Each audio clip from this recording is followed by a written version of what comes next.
I don't know why she did it in the fashion she did it. Nobody's happy except for the insurance companies.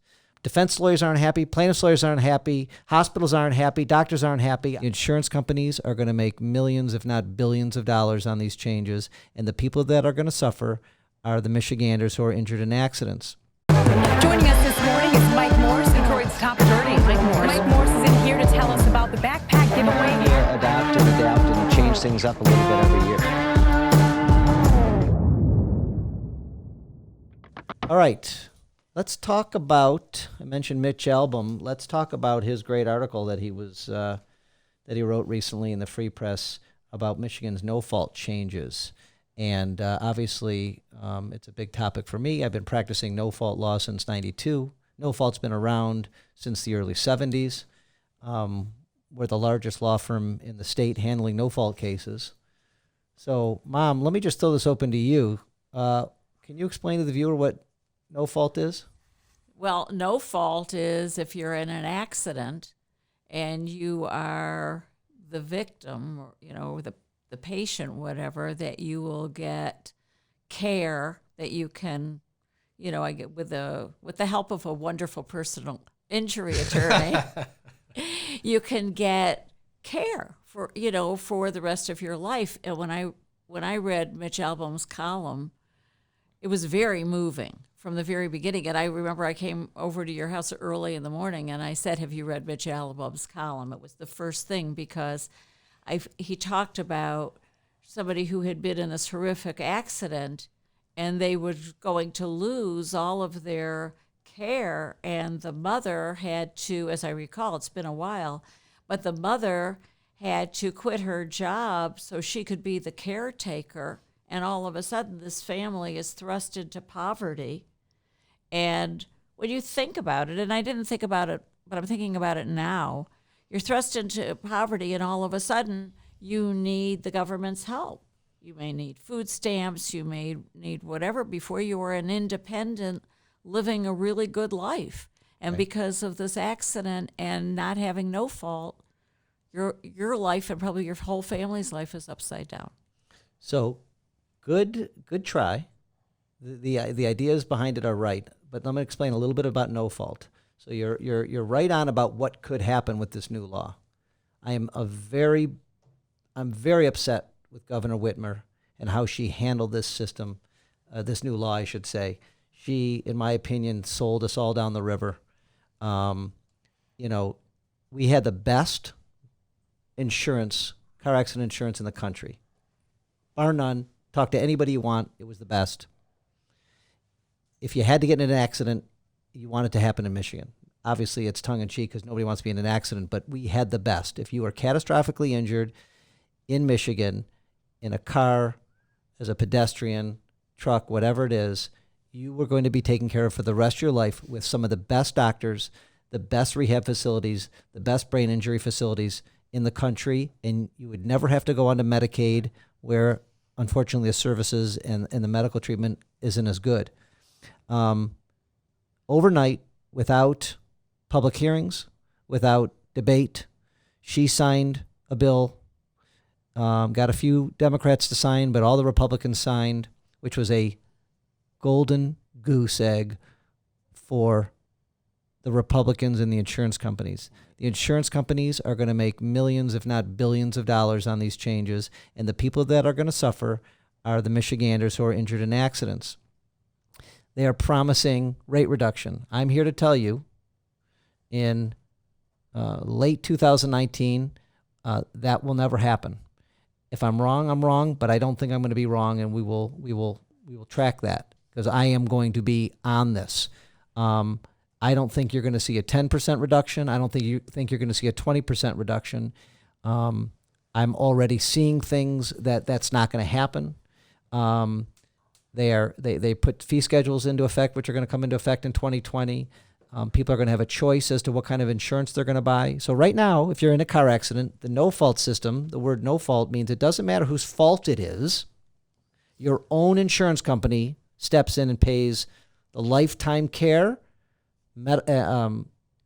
wage loss, household services, attendant care, et cetera, which is the best. Now, and that's unlimited. Now you have a choice. Certain people can get a $50,000 policy, $250, $500 unlimited. You and me and hopefully Kevin here will get unlimited. But a lot of people, unfortunately, are going to take the lesser amounts. And if they get injured badly, they're going to be on the Medicaid system real quick, which is going to be lousier care than what they can get right now. I also don't think that premiums are going to go down. And I think a lot of good rehab facilities and hospitals and people who take care of my clients and the injured people here in Michigan are going to go out of business. So the care is not even going to be existent anymore, which is really, really sad. So I think it's a big scam, and I don't know why the governor did it. I don't know if she was trying to trade so she'd get her roads bill passed, which never got passed. I don't know I don't know why she did it in the fashion she did it. Nobody's happy except for the insurance companies. Defense lawyers aren't happy. Plaintiffs lawyers aren't happy. Hospitals aren't happy. Doctors aren't happy. I don't know why she did what she did. I don't know if she was scared about the Mike Duggans and the Dan Gilberts of the world coming in and doing a referendum and embarrassing somebody. I really don't know, but I do know that injured people in Michigan are going to take the hit. They are going to have subpar care. Their benefits are going to run out sooner. So I'm going to talk and talk and talk. I'm going to run commercials. I'm going to beg people to protect themselves and get unlimited medical care when the time comes to renew their policies. And I'm also going to be tracking to see if there are any true savings, because that's the reason they did it, is to save money, right? So let's see if we save money. Right.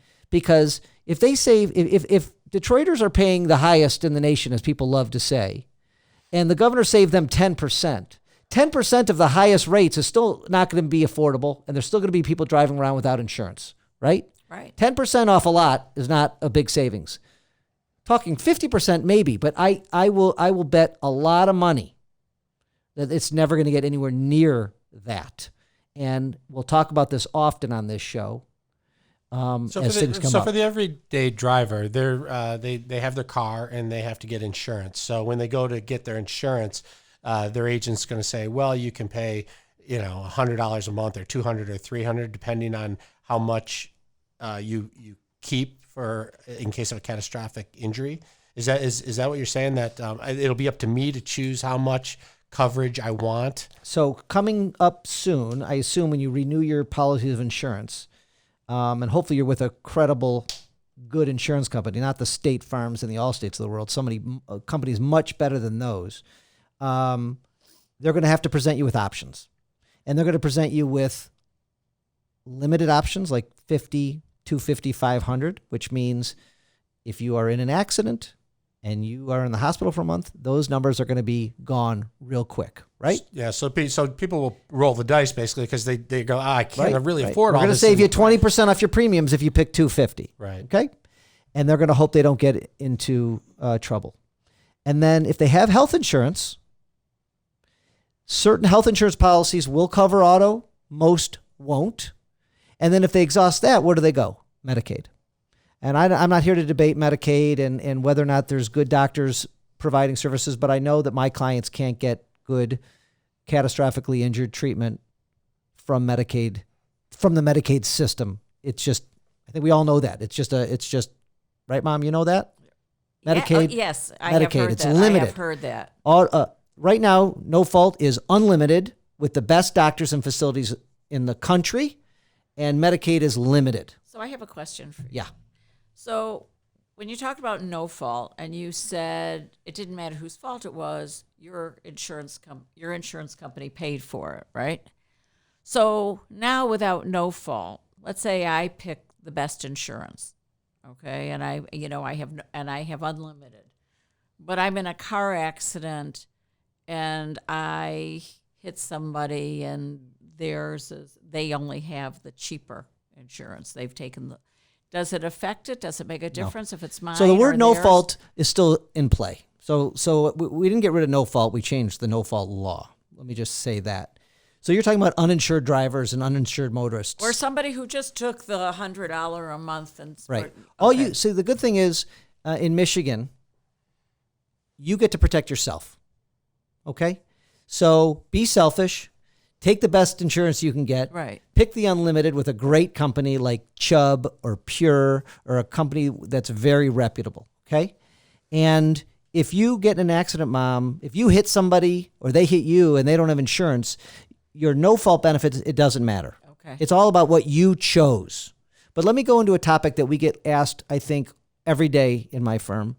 And I'm changing topics a little bit because I'm going to go into the third-party world for a second. But if you're hit by an uninsured driver, your no-fault benefits still pay for the medical. But then if they're negligent, if they're texting and driving, which we're seeing all the time, if they're drinking, if they're impaired, if they're distracted, Right. there's no insurance to sue. You can't sue. If you sue them and they don't have insurance, you're not going to get anything unless they're wealthy and they have a lot of money in the bank. Right. So how do you protect yourself in that situation? It's called uninsured motorist benefits. Okay. And I give lots of talks about this. It's very important. So everybody listening should pull out their declaration pages today. I'm running home and I'm going to check. Run home I don't know after your Pilates class. Don't miss Pilates. I have my priorities. And I want you to pull out that deck page, Mom, and I want you to look for the line that says uninsured motorist protection. And it may say uninsured motorist, and it may say uninsured/underinsured. And it's worth talking about for a minute. This is a way. So no fault benefits, you protect yourself for your medical and your wage loss and your household services and your attendant care. And for your pain and suffering, if some idiot driver runs a light, texting, driving, Right. drunk driving, the only way to protect yourself is with a good, robust, uninsured motorist policy. You should get as much as you can afford, $1 million, $500,000. The difference between a $100,000 policy and a $500,000 policy is probably $30 or $40 a year. These are very inexpensive premiums, and you check this out for yourself. So what that means is, let's say you get a $500,000 policy and some moron texting and driving hits you and hurts you and you break your arm and you have surgery Right. and you can't do Pilates, you can't do your Zumba classes, you can't go dancing, you can't work out every day like you do, Mom. You're laughing, but you do. You work out every freaking day. I know, and that's why you have such a healthy Outlook on life. Good. Something like that. All right, anyway. That was All right, you're Mother. distracting me I think- now. You're distracting me. Mother. Where the hell was I going? God damn it. Kevin. All right, uninsured motorist. So, Mom, a moron runs a red light, hits you, you're injured. They don't have insurance. So you turn to your own insurance policy. Right. You have a $500,000 policy of insurance. Your insurance company stands in the shoes of the negligent moron driver and will pay you off that policy for your pain and suffering. okay. Assuming you suffered a serious impairment of body function, blah, blah, blah. But that's how you protect yourself. So that's what insurance is about, right? Protecting yourself. And if you have an honest, credible insurance company, then they will step in the shoes and do the right thing and not put you under investigation and not deny your claim and not run you through the ringer like the State Farms of the world. And that's why the insurance companies hate us, and that's why clients and my mom loves me, because we tell the truth. And this is important information. So anybody listening, check out your underinsured policies. $100,000 these days is not enough. You need to have a $500,000. You need to have $1 million. I think I have 10 million because I have an umbrella. You need a lot, and it's not that expensive. So is that a PSA? I don't know if that's a PSA, but I beg people to please look at your policies about uninsured motorist, and not to drag this out, but underinsured motorist protection feels important too. Let's talk about underinsured motorist protection for 1 minute. If that same moron driver hits you, Mom, and they had a $20,000 bodily injury policy because they went cheap, they got the bottom of the barrel cheap, and you have a $500,000 injury, that policy will pay you $20,000. You'll get a check for $20,000. And then you could go to your own policy where you had that $500,000 and get another $480,000 from your own insurance policy. Gotcha. So that's another way to protect yourself from the underinsured and the uninsured. Got it? I got it. All right, Kevin? I got it. All I do right. worry about the cost of insurance, though. And Yeah. I do want somebody looking out for trying to find a way to lower those costs for everybody, because I don't want people to just bypass it and not get it and take their chances. So I agree. And I think our government should be protecting us. Our state government should have a strong system in place watching these insurance companies, and they're not. So I have another question. Yes. So when they talk about getting insurance, like in the city of Detroit, they talk about redlining, that it's so much more expensive for people to get insured for the poorer people. You know, we people who live in the suburbs pay less on some insurance than people who live in the city. Is that affected? Is that part of this discussion? So, yes. And I've been vocal about redlining. I've been begging people to put in anti-redlining laws, which definitely discriminates against people in Detroit.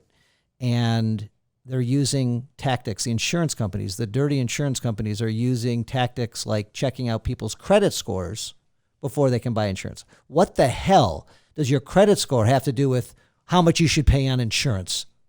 Please, somebody tell me what the hell that has to do with anything. And yet that's what they're using. They're using things like that to jack up rates because they think that the worse credit score you have, the more likely you're going to be in an accident, the more likely your car's going to get damaged, the more likely your car's going to get stolen. And therefore they have the audacity to charge you more in premiums, which is complete and utter bullshit.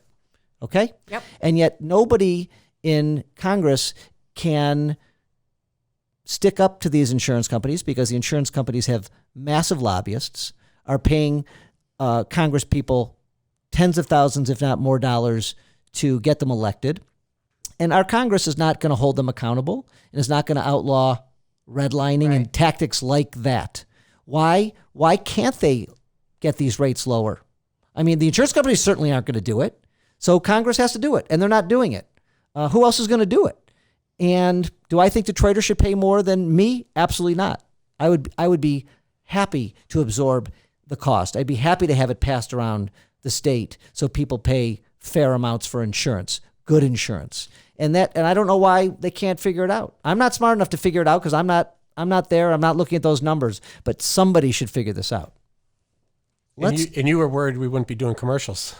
Was that a commercial? Well, we'll call it a PSA. Being that you hate State Farm, that was the few digs against State Farm. Mom, they're not digs. I run commercials against State Farm. They do bad things. Oh, I know. In my opinion. What's that, Ross? Yeah, I've said that. That's why they hate us, Ross. That's why they hate us. Let them hate us. We're going to keep doing our best to hold them accountable. So, Mom, yeah, did you know that in Michigan that if you're in jail, you can get a kosher meal? I never thought about it. He's not saying you should go to jail to get a kosher meal. But did you know that? Is it catered? Yeah. Pretty much.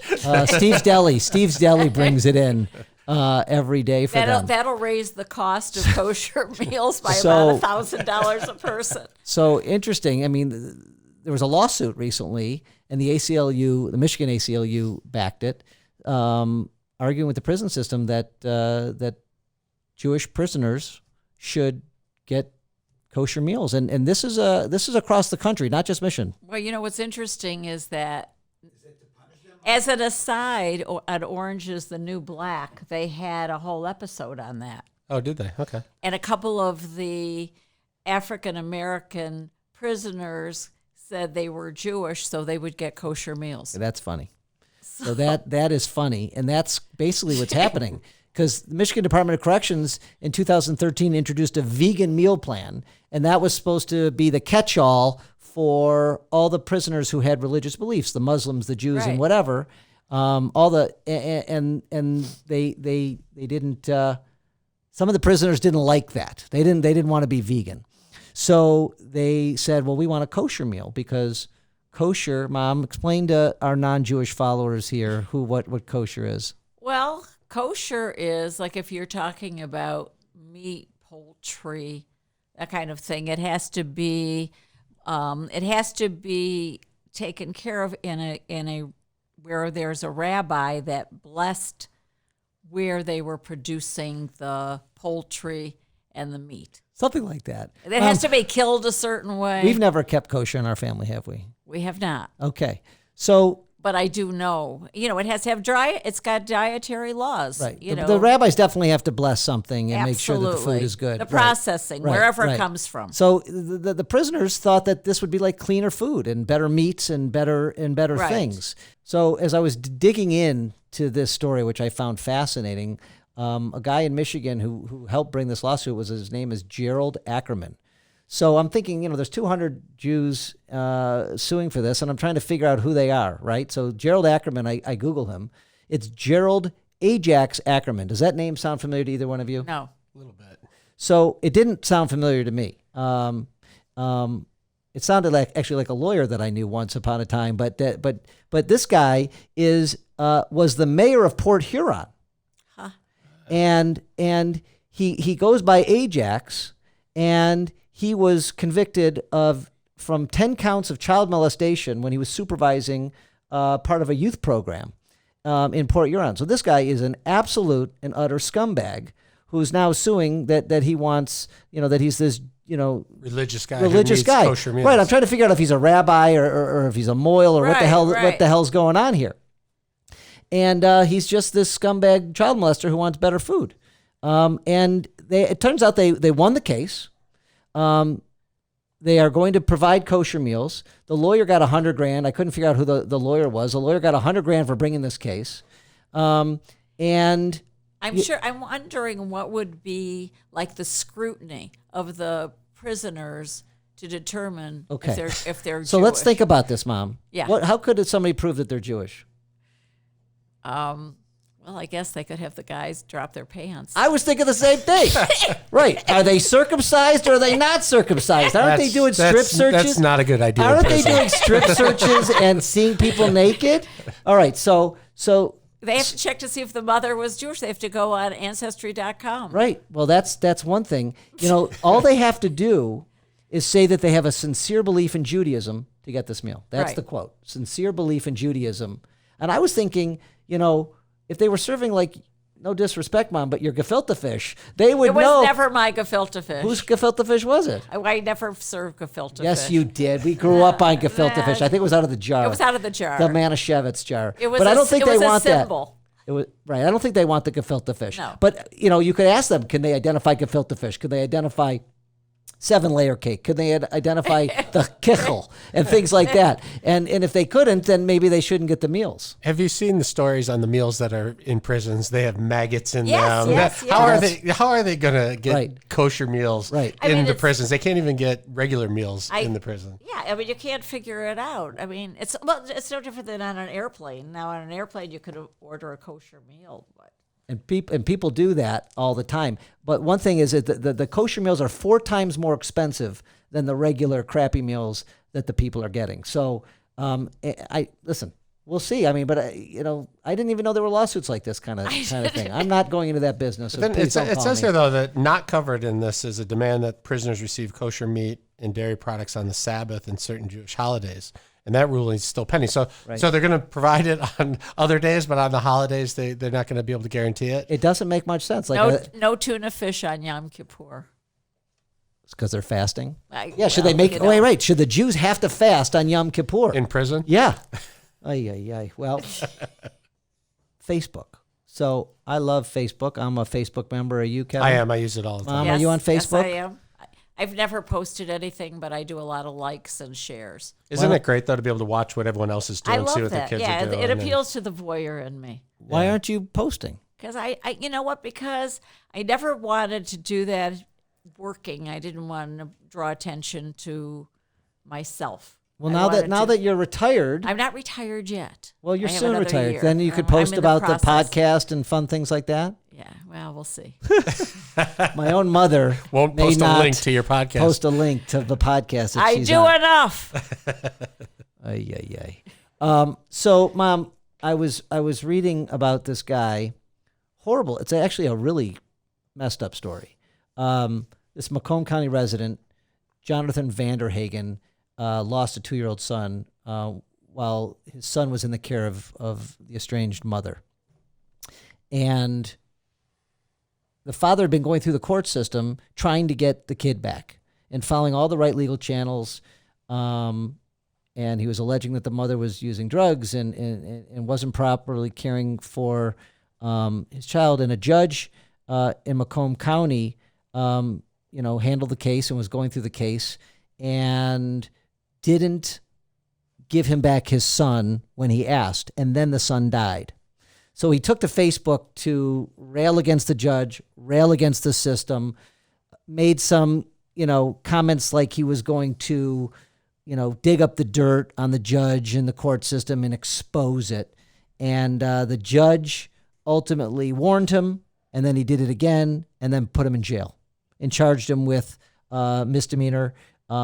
Wouldn't let him post bond, and he had to sit there until he went to trial. Did you hear about this at all? No. That's pretty crazy, right? It's crazy. So, Kevin, what happened in this case? Well, it really just raises some questions. First of all, how much do you want to vent on Facebook, and how much do you want to vent against a judge that you have to appear before? Sure. But what it really came down to in this case was he posted a picture with a shovel and some dirt in his shovel, and he said, "I'm going to be digging up the dirt on," and he used the judge's initials, is what I believe happened. And the judge felt threatened by it, thinking, well, got this is some sort of message that I'm going to get killed and buried or something. And so he got called back in, or he came in. He was charged with that misdemeanor, and then they raised his bond to $500,000, and he wasn't able to pay it. So now you got a guy. When I look at it, I see a guy who's suffering because he lost his son, and he's upset what happened in court. And, I feel like you can have a little compassion for somebody who's going through that, and you don't need to give them a $500,000 bond. It's enough that you charged him, and he's got to deal with that. But, on one hand, there's a lot of people out there that you have to be concerned about, and judges have to fear. I mean, it's a tough job. You're putting people in jail. But I mean, that's what happened. And it raises the question, is social media the place to vent? And you certainly have free speech, right, to do that, right? Right. I mean, I didn't see why this judge was so afraid, but I'm not in her shoes. I wasn't, I don't know if there was other things behind the scenes. Well, you're in good company, because the jury found nothing to these charges. It was a 3-day trial. They deliberated for 27 minutes and came out and acquitted the guy and said, no, that's not what he was doing. Right. So the jury thought the judge went too far. Yes. And that the judge should not have locked him up for 2 months before the jury trial, which is pretty extreme what do you think, Mom? I think it's terrible. I mean, he's a grieving father. I mean, he wasn't thinking rationally. And I think that has to be taken into consideration. Right. I would want to know if this guy had mental illness, if he has ever hurt anybody before, what his record looked like. If all of that was clean, I would agree with you that this, they could have put a tether on him. They could have looked for some alternative means. And the jury obviously agreed, let him go. And, it sounds like the jury in this case got it right. And I think people do have to be careful what they post. I think they have Mom, if you start posting, be nice. Be nice. Be nice to me. Be nice to me. Be nice to the judges. They're just trying to do their job. Most judges are trying to do their job and doing a good job. If I were posting anything, it would be like, feel good vacations. A picture of your kosher meal in prison. Yeah. How about your gefilte fish? My noodle kugel. Yeah, we could post some kosher recipes online, Mom. They won't be mine. You make some good food. I do, but they're not necessarily kosher. All right.